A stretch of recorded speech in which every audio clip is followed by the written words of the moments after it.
జనార్దన్ ఇందులో ఏదో కుట్రకోణం ఉన్నారు కదా, వివరంగా చెప్పు. దీనిలో నా పాత్ర ప్రమేయం లేకుండానే జోగి రమేష్ గారి ఆధ్వర్యంలోనే నేను ఇంతకుముందు గవర్నమెంట్లో ఉన్నప్పుడు కూడా తెచ్చుకొని చేశాను సార్, బయట నుంచి తెచ్చుకొని. అదేవిధంగా గవర్నమెంట్ రాగానే అదంతా ఆగిపోయింది సార్.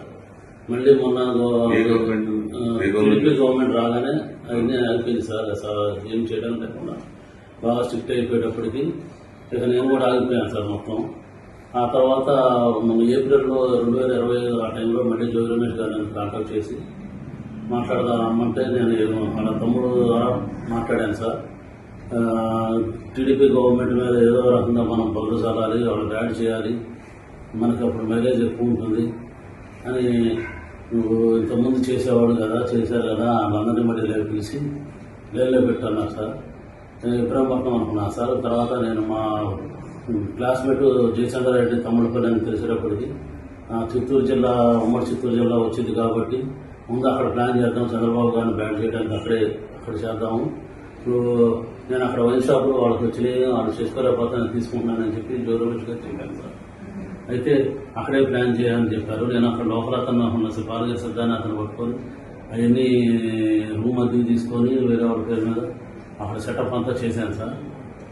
చేసిన తర్వాత ఎవరైతే ఉన్నారో వాళ్ళకి తెప్పించి అన్నీ రెడీ చేయించు, మందు తయారు చేయడానికి కావాల్సిన స్పిరిట్, లేబుల్, క్యాప్లు అన్నీ, దాన్ని కలిపేదానికి కావాల్సిన కెమికల్స్ అన్నీ తెప్పించి బాలాజీ ద్వారా చేశాను సార్. అది ఎప్పటికప్పుడు 1 నెల 2 నెలల్లో ఇది ఇలా అంతా రెడీ చేసి పెట్టండి. రెడీ చేసి ఎప్పుడైతే పెడతారో అప్పుడు మొత్తం ఎక్కువగా ఉన్నప్పుడు మీరు ఎవరు లేని సమయం చూసి దాన్ని గవర్నమెంట్ మీద బొజ్జాలి, నీకు ఏం కాదు, నీకు ఏమైనా ఇబ్బంది అయినా నేను చూసుకుంటాము. నేను బాగా ఆర్థిక ఇబ్బందుల్లో ఉన్నానండి. ఆ ఆర్థిక ఇబ్బందులన్నీ నుంచి తీసేసి మీ ఫ్రెండ్ అక్కడ ఎట్టో ఆఫ్రికాలో డిస్టరీస్ ఉన్నాయి కదా, అక్కడికి వెళ్ళిపో, నీకు దానికి కావాల్సిన అమౌంట్ 3 కోట్లుగా మేము సర్దుతాము, నువ్వు అది ఇవన్నీ ఏం చెప్పకుండా మామూలుగా ఏం తిరిగినట్టుగా ఉండు, నువ్వు అక్కడికి వెళ్ళి అన్నీ రెడీ చేస్తూ ఉండే ఎవరికి అనుమానం రాకుండా అని చెప్పారు సార్. అదేవిధంగా తిరుగుతూ ఉంటుంది.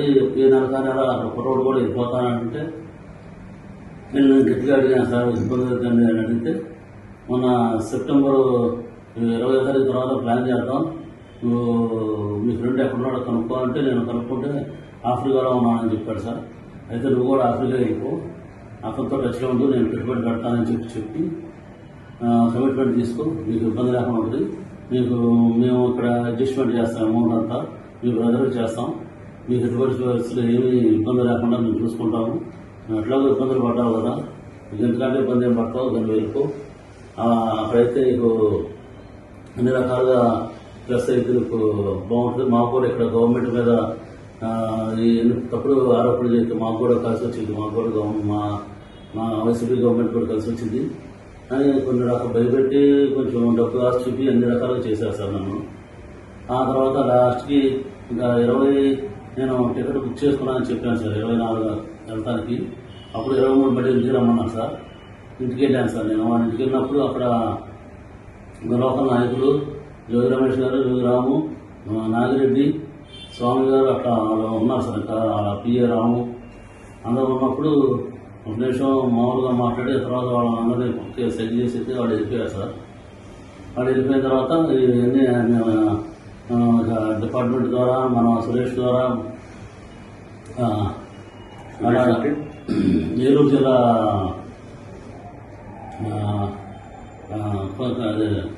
కొల్లేరు ఏరియాలో ఉంటాడు సార్. నాకు నారాయణపురం బాగా ఉన్నప్పుడు అతను ఫైనాన్షియల్గా వచ్చాను సార్. అతని ద్వారా ఈ డిపార్ట్మెంట్కి అక్కడికి ఇన్ఫర్మేషన్ పాస్ చేసి అది రైడ్ చేయించారు సార్. ముల్కన్ జిల్లాలో రైడ్ చేయించి అది సరికంతా పట్టించి గవర్నమెంట్ మీద వ్యవస్థగా మాట్లాడి గవర్నమెంట్ ఏదో తప్పులు చేస్తుంది అని చెప్పి బాగా చేసి యాంటీ చేసుకొద్దాం ట్రై చేశారు. కానీ చంద్రబాబు గారు పార్టీ నాయకులను సస్పెండ్ చేసేటప్పటికి అంత ఎక్కువ హైలైట్ అవ్వలేదు జనార్దన్ అని చెప్పి మళ్ళీ నాకు కాల్ చేసి మీ దాని మీద కూడా చూపించేద్దాం, నువ్వు అక్కడ బాధ్యత పెట్టే సరుకులు ఇక్కడ తెచ్చిపెట్టేసి గొడవలో పెట్టు, అది మీ తమ్ముడు ద్వారా డిపార్ట్మెంట్ వాళ్ళకి తెలిసి నేను సురేష్ మా ద్వారా సాక్షి టీవీను అందరినీ తీసుకొని వస్తాను, నాయకులు అందరినీ తీసుకొని వస్తానని చెప్పి అలర్ట్ చేసి నాకు అక్కడ ముందు రోజే అన్నీ అక్కడ తెప్పించి పెట్టించారు సార్. వాళ్ళ మనుషుల ద్వారా వాళ్ళు తెప్పించి పెట్టించారు సార్. అదేవిధంగా ఇన్ఫర్మేషన్ లీక్ చేయించి తమ్ముడు ద్వారాను మీడియా సాక్షి మీడియా ద్వారా వాళ్ళ మనుషులు సురేష్ ఏలూరు ఆయన ద్వారా ఇట్లా డిపార్ట్మెంట్ అన్నిటికీ చేసి అది పెట్టించారు సార్. ఏది మా గోడంలో పెట్టిన లెక్కలు పెట్టించారు సార్. పక్కన గోడంలో బాగా ఎదురుగా ఉన్న గోడంలో అంతతో అది పోకుండా మళ్ళీ అక్కడ ముందు రోజే అక్కడ ఎన్ని బాగా చేస్తున్నట్టుగా ఖాళీ క్యాన్లు కూడా తెప్పించి పెట్టించారు సార్. ఖాళీ ఎంటీ క్యాన్లు పెట్టారు సార్. ఎంటీ క్యాన్లు పెట్టించేసి ఇదంతా బాగా జరిగిపోతుంది, ఇక అన్ని రాష్ట్రంలో అన్ని ఏరియాలో ఇలాగే చేస్తున్నారు అని చెప్పి అని బాగా బాగా హైలైట్ చేశారు సార్. ఈ గవర్నమెంట్కి చాలా బ్యాడ్ నేమ్ వచ్చింది, బాగా జరిగింది, నేను చూసుకుంటా నువ్వు రావాల్సిందని చెప్పారు సార్ నాకు. ఆ చెప్పిన రోజు నుంచి నాకు ఈ రోజు వరకు కూడా నాకు యాంటిసిపేట్ వేరే అర్థాలు సంపం కూడా అక్కడ తీసుకోలేదు సార్. దీంతో పాటు మా తమ్ముడిని కూడా అరెస్ట్ చేసి మా తమ్ముడికి చేస్తానంటూ కూడా ఇన్ఫర్మేషన్ ఏం లేదు సార్, కలుస్తారని కూడా. ఆ లాయర్ గారి ద్వారా కూడా నాకు ఏం జరిగిందని నాకు నమ్మకం లేదు సార్.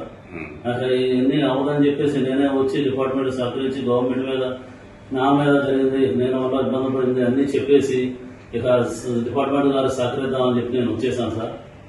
ఇదంతా మేము నమ్మదగ్గగా మేమెందుకు నమ్మాలి? ఇది మీరు ముందు మీ ఫ్రెండ్నే కదా మీ ఆయన జయచంద్రారెడ్డి, ఆయన అసలు ఆయన ఎందుకు ఇరికించారు? మరి ఈ విషయంలో ఇరికించలేదు సార్. ఆయన ఏం చేశాడంటే పెద్దిరెడ్డి గారు రామచంద్రరెడ్డి గారు పక్క కాన్స్టిట్యున్సీ, ద్వారకా రెడ్డి ఆ కాన్స్టిట్యున్సీ, మిగిలిరెడ్డి ఆయనే చూసుకుంటాడు మొత్తం. మీ ఫ్రెండ్కి మళ్ళీ గెలవడం, మీ ఫ్రెండ్కి రాదు సీటు, మొత్తం మా ఆంధ్రలోనే ఉంటుంది, మీ ఫ్రెండ్కి ఏం కాదు, పోయినా ఎట్లాగో ఓడిపోయినట్టే కదా, ఇక మళ్ళీ సీటు రాదు, గెలవడం మీ ఫ్రెండ్ ఎట్లాగో ఆఫ్రికాలో వ్యాపారాలు చూసుకుంటాడు, మీరు కూడా అక్కడికే వెళ్ళిపోయి చూసుకొని మీరు ఇట్లా వచ్చానని చెప్పకుండా మీ ముందే మాట్లాడుకుంటున్నారు కాబట్టి మీకు ఇబ్బంది ఏమి ఉండదు అలా చెప్పి నమ్మించి చెప్పారు సార్. నాకు ఇక డబ్బులు ఎప్పుడైతే నాకు బాగా ఇబ్బందులు, ఆర్థిక ఇబ్బందులు ఉండడం వల్ల బాగా పబ్లిక్ ప్రెజర్ చేయడం, రిలయన్స్ వాళ్ళు, శ్రీరామ్ వాళ్ళు బాగా ప్రెజర్ చేయడం వల్ల నేను ఉండే అన్ని ఆప్షన్కి వచ్చేసింది సార్. నేను ఉండే ఇల్లు కానీ ఉండే బార్ ప్రిమిసెస్ కానీ ఆప్షన్కి వచ్చేసింది సార్. ఇక నా తట్టుకోలేక ఆయన చెప్పింది వినేసి ఆయన ఆశ్చర్యించిన 3 కోట్లు నాకు ఇస్తారనుకున్నాను, ఎప్పుడైనా తీరుతారనుకోని నేను ఓకే అన్నాను సార్, చేసేదానికి ఓకే అన్నాను సార్. మరి ఈయన ఎన్నాళ్ళుగా పరిచయం మీకు? ఈయన నాకు చిన్నప్పటి నుంచి పరిచయం సార్, జోగి రమేష్ గారు. నాకు నేను చిన్నప్పటి నుంచి నాకు జయచంద్రారెడ్డి చదువుకున్నప్పుడు సార్ మాకు ఇంజనీరింగ్ విద్యానగర్ ఎంబీకేఎస్ గూడూరు దగ్గర దానిలో ఎంబీకేఎస్ చదువుకున్నప్పుడు పరిచయం సార్. మళ్ళీ ఎలక్షన్ టైంలోనే మేము వెళ్ళాం సార్ ఆయన దగ్గరికి. ఆ టైంలో మా క్లాస్మేట్స్ అందరం వెళ్ళి కలిసి అక్కడ క్యాంపెయిన్ దగ్గర వెళ్ళి పార్టిసిపేట్ చేసాం సార్. ఆ తర్వాత ఇక మళ్ళీ ఎప్పుడైతే ఇట్లా వైన్ షాప్ వచ్చి ప్లాన్ చేశారో ఇక రమేష్ గారు ఈ విధంగా చేద్దాం, నువ్వు వెళ్ళు వైన్ షాప్ తీసుకుంటాను మాట్లాడు, ఇది చేద్దాము, నీకు ఉపయోగపడుద్ది, నీ ఫ్రెండ్ వల్ల నీకు ఉపయోగం లేదు కదా, నా వల్ల ఉపయోగం ఉంటుంది, అతనికి ఏం లేదు, అతనికి ఏం పోదు, ఆయన ఆల్రెడీ ఇలా ఓడిపోయాడు కాబట్టి ఇబ్బంది ఏం లేదు. ఇక ఇలా చెప్పేటప్పటికి అతనికి ఏం కాదు కదా, నాకు కూడా ఏ కేసు లేకుండా చూసుకుంటున్నారు కదా అని నేను ఒప్పుకున్నాను సార్ ఇది చేయడానికి. ఎప్పుడైతే ఈ డేటా చేశారో ఇక నేను ఎవరిని నమ్మదలుచుకోలేదు సార్. ఇక ఎవరు ఇస్తానా లేదు, నేను ఎట్లాగో ఇబ్బంది పడిపోయాను, ఇంకా మళ్ళీ ఇక ఇబ్బంది పడకూడదని చెప్పేసి వచ్చి ఇక సరెండర్ అయితే ఇక గవర్నమెంట్ శిక్ష అనుభవిస్తాను దానికి రెడీ వచ్చేసాను సార్ నేను.